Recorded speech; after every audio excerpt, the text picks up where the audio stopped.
রাজীব ভাই যেটা বলছিলেন খাবার খাবেন অ্যাজ ইফ লাইক মেডিসিন, আমাদের ফাদার অফ মডার্ন মেডিসিন বলেছেন যে food should be the medicine, medicine should be the food.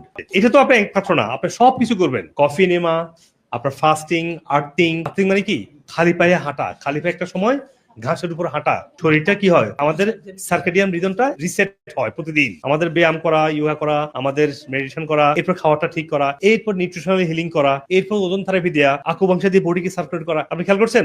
এই সবগুলো জিনিস করতে হবে। এর মধ্যে যদি কেমন, যদি রিল্যাপস যদি হয় তাহলে কেমো আবার লাগবে, হয়তো বা সেটাও দিতে হবে। কারণ যদি এগুলো না করেন, শুধু কেমো দিয়ে মানুষগুলো মারা যায়। পৃথিবীতে ক্যান্সার নিয়ে সবচেয়ে বেশি গবেষণা হচ্ছে পৃথিবীতে, সারা ওয়ার্ল্ডে। আগামী 20 বছর নাকি 49%, মানে অর্ধেক মানুষ মারা যাবে ক্যান্সারে। যেখানে অর্ধেক মারা যাচ্ছে আমেরিকাতে অলরেডি হার্ট ডিজিজ বা স্ট্রোকে, তাহলে মানুষের স্বাভাবিক মৃত্যুর কোনো গ্যারান্টি থাকলো না।